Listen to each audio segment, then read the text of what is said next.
ஓம் சைராம், ஜெய் சைராம். என் அன்பின் பிரியமே, வாழ்க்கைக்கு உரிய முக்கியமான பாடம் ஒன்றை நீ கற்று அறிந்திருக்கின்றாய். அது என்னவென்று உனக்கு புரிகிறதா? கொடுப்பது நாமாக இருப்போம் என்றால் நமக்கானது நம்மை தானாக வந்தடையும். எதையும் மற்றவரிடம் நாம் எதிர்பார்க்க வேண்டாம் என்ற பக்குவ நிலை உன் மனம் எட்டுகிறது என்பதை உன் சாயப்பா எண்ணி சந்தோஷமடைகின்றேன். உனக்காக என்றும் உன் உயிராய் அம்மாவாக அப்பாவாக எப்போதும் நான் இருப்பேன். உன் வாழ்க்கையில் பாதைகள் கரடுமுரடாய்த்தான் இருக்கும். அந்த பள்ளங்கள் வருவதற்கு முன்பு உன் வாழ்க்கையில் எந்த கஷ்டமும் தெரிந்திருக்காது. அந்த பள்ளம் உன்னை யார் என உனக்கு உறுதி செய்யும் இடமே. அந்த இடத்தில் போராட்டங்களை சந்திக்கும் பொழுது உன் மன உறுதி, தைரியம், பலம், தன்னம்பிக்கை, எதையும் எதிர்கொள்ளும் துணிச்சல் இருக்கிறதா என்று உன்னை அடையாளம் காண வைக்கும் இடம். அதே போல அந்த பள்ளங்களை தாண்டி விட்டாய் என்றால் நீ ஜெயித்து விட்டாய் என்று அர்த்தம். அதிலும் உன் வாழ்க்கை என் கையில்தான் இருக்கின்றது. நீயும் பத்திரமாக உள்ளாய். உன் குடும்பத்தையும் நான் சுமக்கின்றேன். அதனால் நீ யாரையும் நினைத்து பயப்பட தேவையில்லை. எல்லோரும் என் பாதுகாப்பில் இருக்கின்றீர்கள். வாழ்க்கை என்பது கடலில் செல்லும் நெடுதூர பயணம். காற்று அடித்தால்தான் கப்பல்கள் நகரும். அதே காற்று வேகமாக அடித்தால் கப்பல் நிலை தடுமாறும். அந்த நிலையில்தான் நீ இப்போது உள்ளாய். ஆனால் நிச்சயம் நீ கரை சேர்வாய். அந்த காற்று வேகமாக அடிக்கும் பொழுதுதான் அதில் நீ சந்திக்கும் நிகழ்வுகள் உன் மனதை ரணப்படுத்தும். அந்த ரணத்திற்கு என் வார்த்தைகள் ஆறுதலாய் அமையும். நிச்சயம் உன்னை உயர்நிலைப்படுத்துவேன். எல்லா கஷ்டங்களிலிருந்தும் மீட்டெடுப்பேன். நடக்கும் சில நிகழ்வுக்கு பின்னால் நிச்சயம் ஏதோ ஒரு காரணம் இருக்கும். அவற்றை சொல்லும் நேரம் வந்தால் உன் தந்தையான நான் உன்னிடம் அதை புரிய வைப்பேன். அதை ஏற்க உனக்கு கஷ்டமாகத்தான் இருக்கும். ஆனால் உன் தந்தை நான் சொன்னால் அது சரியாகத்தான் இருக்கும் என்று நம்பு. என்னை நம்பு என்று எல்லோரிடமும் நான் கூறுவதில்லை. என்னை அப்பா என்று கூறும் என் பிள்ளைகளிடம் இதை நான் உரிமையாக கூறுகிறேன். எனக்கு அனைவரும் சமம்தான். ஆனால் என்னை சாயப்பா என்று அழைக்கும் என் பிள்ளை என் உயிர். அவர்களால் நான் சொல்லும் சொற்களுக்கான நுட்பத்தின் பொருளை உணர முடியும். நம்பு என்று கூறிக்கொண்டே இருக்கிறீர்கள். அவை என்ன மாற்றம் செய்ய போகிறது என்றுதானே உன் எண்ணம்? ஒரு வெள்ளை காகிதத்தில் வெள்ளை நிறத்தை பூசு. அதன் மாற்றம் உனக்கு தெரியாது. அதுபோலவே உன் நம்பிக்கை உன்னை மாற்றி அமைக்கப் போகிறது என்று நினைத்தால் அதை உன்னால் உணர முடியாது. இதுவே மற்ற நிறத்துடன் வெள்ளையை சேர்த்து பூசு. அதனுடைய நிறத்தின் அழகை நீ உணர்வாய். இதுதான் நம்பிக்கை இருந்தால் உன் வாழ்வில் நடக்கும் நிறத்தின் சந்தோஷமான வண்ணங்கள். என்றும் என்னை துணைக்கொள். நான் உனக்கு என்ன செய்வேன் என்றுதானே உன் யோசனை? நிச்சயம் உனக்கு என் பரிசு உண்டு. வாழ்க்கைக்காக கிடைக்கும் பரிசு. உனக்காக நான் என்றும் இருப்பேன். என் பரிபூரண அருளும் ஆசிர்வாதமுடன் உடைய என் அன்பை பெற்ற குழந்தை நீ. உன்னை விட்டு நான் விலகுவதும் இல்லை.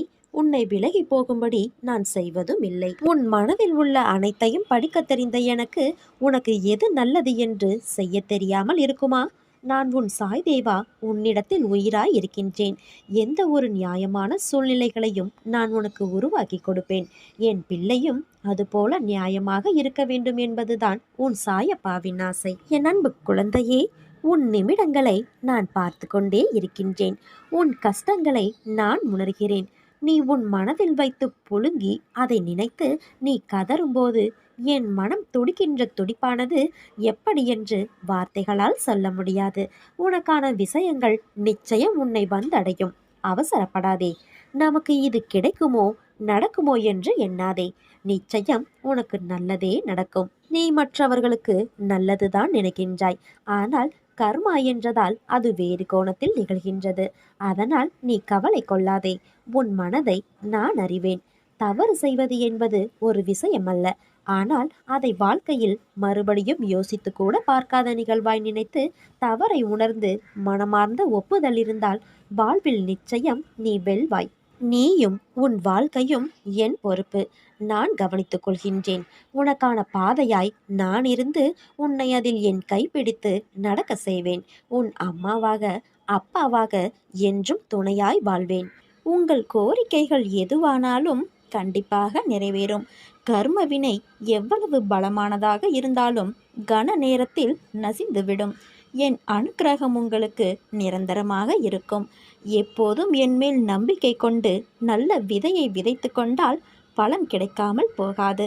என்னுடையது எனக்கு மட்டுமே என்ற பாவத்துடன் நாட்களை கடத்தி தேவை ஏற்பட்ட போது எனக்கு யாரும் இல்லை என்று கருதினால் பிரயோஜனம் என்ன? தானம் செய்தது வீண் போகாது. ஆறுதல் சொன்னால் அது வீணாகாது. உதவி வீணாகாது. நல்ல சொற்கள் வீணாகாது. அன்பு வீணாகாது. தேவை நேர்ந்த போது அதிக பலனை இக்குணங்களே இறைவனின் வடிவத்தில் பிரத்யட்சமாகும். இப்படி சேர்த்து வைத்தது எதுவோ அது மட்டுமே ஜீவர்களுடன் வரும். உனது வார்த்தைகள் உன்னை பற்றி பிறருக்கு அடையாளம் காட்டக்கூடியவை. வார்த்தைகளால் இந்த உலகம் தலைகீழாக மாறியிருக்கிறது. போரும் சமாதானமும் சண்டையும் சந்தோஷமும் இன்பமும் துன்பமும் இந்த வார்த்தைகளால் தான் வருகின்றன. எனவே நீ வார்த்தைகளை சொல்வதற்கு முன்பு கவனமாக இருக்க வேண்டும் என்பதே எனது முதல் ஆலோசனை. இதற்காக நான் 3 மந்திரங்களை உனக்கு உபதேசிக்கின்றேன். அவை நில், கவனி, சொல் என்பவை. இந்த 3 மந்திரத்தையும் நீ எப்போதும் உன் நினைவில் வைத்திருக்க வேண்டும். இதனால் உன் மனம் குளிரும். என் ஆசீர்வாதங்கள் உனக்கு முழுவதும் அதிவிரைவில் கிடைக்கும். அன்றைக்கு நீ அழுவாய், நான் கேட்டதையெல்லாம் தந்துவிட்டாயே என்ற மகிழ்ச்சியில். பாபா யாரையும் நிராசைக்கு உள்ளாக்க மாட்டார். உற்சாகமளிக்கும்படியும் செய்ய மாட்டார். ஆனால் பாபாவின் அனுக்கிரகம் கிடைப்பதற்குள் நாம் தவறான அபிப்பிராயங்களுக்கு இடமளிக்காமல் இருக்க வேண்டும். பாபாவின் கருணை என்றால் என்ன? தன் உருவத்தை காட்டி தன்னை வெளிப்படுத்திக் கொள்வது மட்டுமே அல்ல. பாபாவுக்கு சேவை செய்யும் பாக்கியமும் கூட அவரது அனுகிரகமாகவே கருதப்பட வேண்டும். பாபாவின் அருளால்தான் அவரை பற்றிய அற்புத லீலைகளை கேட்டலும் அவரது மகிமைகளை பற்றி தெரிந்து கொள்வதும் அவரை பூஜித்தலும் நடைபெறுகிறது. அவரது அருள் இல்லை என்றால் அவரை ஸ்மரித்தலே நிகழாது. நம்பிக்கை, பொறுமை கொண்டு காத்திருப்போம். நம் வாழ்விலும் அதிசயங்கள் நிகழ்த்துவார். உன் கர்மவினை முடிந்துவிட்டது. இன்று நீ செய்த புண்ணியம் தொடங்கிவிட்டது. உனக்காக உன்னுடன் துணையாக நான் இருக்கிறேன். எதற்கும் நீ கவலை கொள்ளாதே. நீ கவலை கொள்ளும் பிரச்சனைக்கு விரைவில் நல்ல முடிவை தரப்போகின்றேன். முதலில் உன்னை சுற்றி என்ன நடக்கிறது என்பதை உணர்ந்து கொள். அது புரியாமல் கேட்பவற்றையெல்லாம் செயல்படுத்தி வாழ்வில் உச்சநிலையை அடைந்து விடலாம் என்று நினைக்கின்றாய். அது சரியா தவறா என்று ஆராய்ந்து பார்க்க கூட ஏன் மறுக்கிறாய்? எதையும் தீர்க்கமாக அறிந்து கொள்ளாமல் வெளி தோற்றத்தை மட்டுமே வைத்து இப்படி கற்பனையில் லயித்து கொண்டிருக்கிறாயே. நீ ஆசைப்படுவதை நான் குறை கூறவில்லை. ஆனால் அது நிராசையாகிவிட்டால் நீ மனமுடைந்து போகக்கூடாதல்லவா? அதற்காகத்தான் எந்த செயலையும் செய்வதற்கு முன் நிதானத்தோடு இரு என்று கூறுகிறேன். நம்பிக்கையும் பொறுமையும் தான் உனக்கு நல்லது செய்யும். காலதாமதமாயினும் அது நிச்சயம் நடக்கும். உன்னை நல்வழிப்படுத்த வேண்டும் என்ற பொறுப்பு எனக்கு உள்ளது. நம்பிக்கையாக இருப்பவர்களுக்கு துணையாக நான் என்றும் இருப்பேன். என் அன்பு குழந்தையே, நல்லது கெட்டது என 2 முனைகள் உள்ளது. அவற்றில் எந்த பக்கம் சென்றாலும் ஏதாவது ஒரு முனையில் நாம் போய் நிற்கத்தான் வேண்டும். விதியின் விளையாட்டு. கெட்டது என்ற கூர்மையான முனையில் நிற்க நேரம் வாய்த்துவிட்டால் கலங்காதே. என்னிடம் ஒப்படைத்துவிடு. அதை முற்றிலும் நான் பார்த்து கொள்கிறேன். என்ன செய்ய வேண்டும் என்பதை உன் உள்ளுணர்வாய் உன்னுடைய மனதில் அமர்ந்து நான் விடை கூறுவேன். செடிகளின் வளர்ச்சி எப்படி வேர்களின் பலத்தை பொறுத்து இருக்கிறதோ அதே போல நீ பிரியம் கொண்ட கடவுளின் மீதோ அல்லது குருவின் மீதோ உள்ள நம்பிக்கையை பொறுத்தே உன் கர்மா என்ற தூசிகள் அகலும். முதலில் நம்பிக்கையை உறுதி செய்வேன். பிறகு அதில் நீ நிலையாய் உள்ளாயா என்று உன்னை நான் சோதித்து பார்ப்பேன். உன் பொறுமையையும் நான் சோதனை செய்வேன். வாழ்க்கையை வாழ்வதற்கு இவ்வளவு சோதனைகளை கடக்க வேண்டுமா என்று தானே கேட்கிறாய்? வாழ்க்கை வெறும் வாழ்வதற்கு மட்டுமல்ல. உன் ஆத்மாவின் தன்மை, உன் பிறப்பின் நோக்கம் தெரிந்து அறநெறியுடன் வாழ்வதற்கு அத்தகைய சோதனைகள் இருக்கத்தான் செய்யும். கவலைப்படாதே, கலங்காதே. கடைசி நிமிடத்தில் கூட ஏதாவது அதிசயம் நடக்கலாம். அதனால் தன்னம்பிக்கையை மட்டும் ஒரு பொழுதும் இழக்காதே. உன்னை தேற்றுவதற்காக 1000 முறை சமாதானம் கூறினேன். இதற்கு பிறகும் கூறுவேன். ஆனால் நீயோ உன் மனதில் சுமையை இறக்கி வைக்கின்றாய். அதே சமயத்தில் சில மணி நேரத்தில் அதையே மீண்டும் சுமக்கின்றாய். மறுபடியும் புலம்புகின்றாய். எதற்காக இப்படி புலம்புகிறாய்? நான் அனைத்தையும் பார்த்து கொள்ள மாட்டேனா? உன் சாயப்பா மீது நம்பிக்கை இல்லையா? உனக்கான அனைத்தும் நான் சரி செய்து பார்த்து கவனித்து கொண்டு வருகிறேன். நீ என் மீது நிறைய அன்பு வைத்துள்ளாய் என்பது எனக்கு தெரியும். நீ ஜென்ம ஜென்மமாய் என்னுடைய உயிராய் இருக்கும் குழந்தை. உன்னை சரி செய்வது என்னுடைய பொறுப்பு. உன்னை ஒருபோதும் நான் வேதனைப்படுத்த மாட்டேன். உனக்கு இன்றைய நாள் வரை நண்பர்கள் காயப்படுத்தி இருப்பதை மட்டும்தானே நீ அறிவாய். ஆனால் உண்மையான நோக்கம் உன்னை காயப்படுத்துவது அல்ல. அவர்கள் உன் அன்பை ஒரு பொருட்டாக கூட மதிக்கவில்லை. உன்னை கேலி பொருளாக மற்றவர்களிடம் சிரித்து உன் அன்பை அலட்சியப்படுத்திய வழி. அதனோடு விட்டார்களா? நீ உரிமையாய் கோபம் கொண்டதை மற்றவர்களிடம் உன்னை அவர்கள் சித்தரித்து சொன்ன விதத்தால் அவர்கள் முன் நீ கோபம் கொண்டவர்களாக தெரிய வைத்து உன் பெயரையே கெடுத்தார்கள். புது நண்பர்களின் அறிமுகம் கிடைத்ததால் உன்னை அலட்சியம் செய்து பேச வைத்தார்கள். எதற்கு இது என்று அமைதியாக இருந்தாலும் உன்னை விடாமல் வந்து காயப்படுத்தி பதம் பார்க்கிறார்கள். அவர்கள் நம்பிக்கைக்கு உரியவர்கள் அல்ல என்பதற்காகத்தான் உனக்கு சில விஷயங்களை புரிய வைத்து அவர்களிடம் இருந்து உன்னை நான் விலக்கி வைத்தேன். இனிமேல் அனைத்தும் நல்ல நேரம்தான். உனக்கு அவர்களிடம் இப்படி பேசாமல் இருக்கிறோமே சரியா என்றுதானே யோசிக்கிறாய்? சரிதான். உனக்கு இந்த அமைதிதான் நிம்மதி தரக்கூடியது. நீ போகும் பாதையை நான் தான் வழிகாட்டுகிறேன். அதனால் இது சரியா என்று யோசிக்காதே. நான் துணை நின்று பாதுகாப்பேன். என் உயிரான குழந்தைக்கு வாழ்வில் உனக்கானது ஒன்று உன்னிடம் வந்து சேரும் காலம் இதோ வந்துவிட்டது.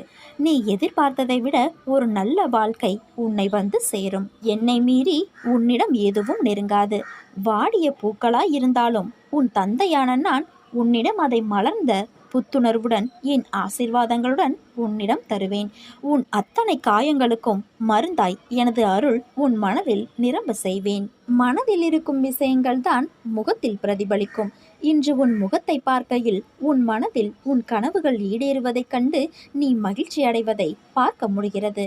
உன் மனதில் என்ன சிந்தனைகள் இருந்தாலும் அவற்றை என்னிடத்தில் ஒப்படைத்துவிட்டு அமைதியாக இரு. உன் மனம் உனக்கு நேர்மறையாகவும் உன்னை வெளியில் சித்தரிக்கும் உன் மனதிற்குள் எதிர்மறையாகவும் சாயலை வெளிப்படுத்தும். உன் மனதை ஒரு கோட்டில் வைத்துக்கொள். இன்பம் என்ற கோட்டின் மேல் பக்கத்திற்கு நீ சென்றாலும் நடுநிலையை மறவாதே. துன்பம் என்று ஒன்று வரும்பொழுது கோட்டிற்கு கீழ் உள்ள பக்கத்திற்கும் செல்லாதே. வாழ்க்கையில் நடுநிலையை கடைபிடித்து வாழ்பவர் நிச்சயம் ஒரு உயர்ந்த இடத்தில் இருப்பார்கள். வாழ்க்கையை நடுநிலையாய் கொண்டு செல்வதில் எந்த தவறும் இல்லை. ஆனால் நீ யோசிக்கும் விஷயங்களில் நடுநிலையை எதிர்பார்க்காதே. இப்படி இருக்க வேண்டும் என்ற எண்ணத்தை உன் மனதிற்கு உனக்காக வைத்துக்கொள். அதை வெளியில் தேடினால் நீதான் வீணாக எதிர்பார்த்து ஏமாந்து போவாய். எதிர்பார்ப்பின் விளைவே நிறைய விஷயங்களின் பிரச்சனைகளுக்கான காரணமாகிவிடும். அதை நீ ஒரு பொழுதும் செய்யாதே. உன் மனம் நிம்மதி இழந்து போவதற்கு நீயே இடம் கொடுக்காதே. உனக்கு நல்லது என்னதோ அதை மட்டும்தான் நான் உன் சாய்தேவா செய்வேன். மற்றவர்களுக்கு எது நல்லதோ அதை மட்டும்தான் செய்வேன். எனக்கு இவர்கள் அவர்கள் என்ற பேதமில்லை. உனக்கானது என்னிடத்தில் பொக்கிசமாக இருக்கிறது. அதற்கான நேரத்தில் நிச்சயம் உன்னை வந்து சேரும். கொஞ்சம் பொறுமையாகவும் நம்பிக்கையுடனும் காத்து கொண்டிரு. மகத்துவம் நிறைந்த வேப்பமர பூவாய் காயாய் இலையாய் நிறைந்திருக்கின்றது.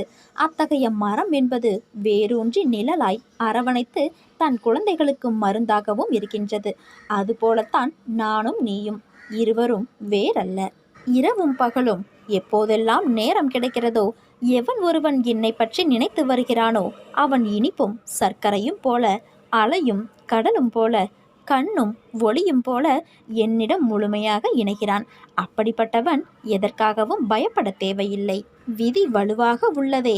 அப்படி இருக்க நாம் நினைத்தது எப்படி நடக்கும் என கலங்காதே. என் கையில்தான் பொம்மலாட்டத்தின் நூல் இருக்கிறது என்பதை மறவாதே. ஒரு நொடியில் அனைத்தையும் தலைகீழாக மாற்றுவேன். விரைவில் உன் வாழ்வில் இந்த அதிசயம் நடக்கும். கவலையின்றி ஆவலுடன் இதை எதிர்பார்த்து கொண்டிரு. எனக்கு நீ அன்புடனும் பக்தியுடனும் ஓர் இலை, மலர், பழம் அல்லது நீர் இதில் ஏதேனும் ஒன்றை சமர்ப்பணம் செய். அந்த தூய்மையான அன்பு காணிக்கையானது ஆர்வத்துடனும் தாமதமின்றியும் என்னால் ஏற்றுக்கொள்ளப்பட்டு உனக்கு 10 மடங்காக நன்மையை திருப்பி தருவேன். நான் உன்னுடன் இருக்கும்போது வீணாக அழாதே. அழுதது போதும். எவரெவர் தூற்றினாரோ அவர் உன்னை பார்த்து பொறாமை கொள்ளும் காலம் வரப்போகிறது. நல்லதை மட்டும் நினை. நல்லதை மட்டுமே பேசு. முடிந்தவரை உதவி செய். கவலைப்படாதே. அப்பா நான் இருக்கிறேன். உன்னை என்றும் கைவிட மாட்டேன். உங்களை வெறுத்தவர்கள் வெட்கப்படும்படி அன்பு காட்டுங்கள். முட்டாள்களுக்கு தெரியட்டும், இவர்களையா வெறுத்தோம் என்று. உன் எதிர்பார்ப்புகள் நிறைவேறவில்லை என்று தப்பான எந்த முடிவும் நீ எடுக்காதே. அது ஏதோ ஒரு காரணத்திற்காக தள்ளி போகலாம். சாய்ராம் நாமத்தை உச்சரிப்பவருக்கு எந்த குறையும் இருக்காது. நடக்காது என நினைப்பதும் நடக்க நான் துணையாக இருப்பேன். என் வார்த்தைகளில் நம்பிக்கை வை. நீ எதை தேடினாயோ அது உன்னை தேடி வரும். நீ இத்தனை நாட்கள் கடந்து வந்த கஷ்டமான பாதையை சந்தோஷமாக நான் மாற்றப் போகிறேன். அந்த நேரத்திற்காக அன்புடன் காத்திரு. என்றும் நான் உனக்காக வருவேன். எனது தராசு தட்டுக்கள் யாருக்காகவும் இறங்குவதும் இல்லை, ஏறுவதும் இல்லை. அதே போல என்னை 40 ஆண்டுகள் வணங்கியவனாக இருந்தாலும் சரி, 4 நாட்கள் மட்டும் வணங்கியவனாக இருந்தாலும் சரி, ஆத்மார்த்தமாக என்னை நோக்கி கூப்பிட்டால் உடனடியாக நான் பதில் கூறுவேன். நான் உங்கள் வாழ்க்கையில் இருக்கும்போது வேறு என்ன வேண்டும்?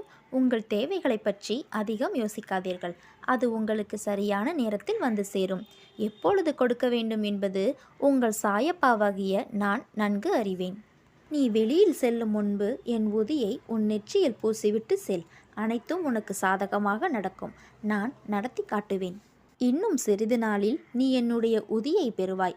அதற்கு பிறகு உன் வாழ்க்கையில் ஏற்படும் மாற்றத்தை நீயே காண்பாய். நீ எவ்வளவு கஷ்டத்தில் இருந்தாலும் அதை தீர்க்க யாரையாவது அனுப்பி வைத்து உன் கஷ்டத்தை தீர்ப்பேன். உனக்கு பிரச்சனை வருகிற அளவுக்கு எதுவும் இருக்காது. உன் வாழ்க்கையை பற்றி மட்டும் யோசி. நீ உன்னை விட்டு சென்றவரை பற்றி யோசித்து தேவையில்லாத சிரமங்களை சுமந்து கொண்டு இருக்கிறாய்.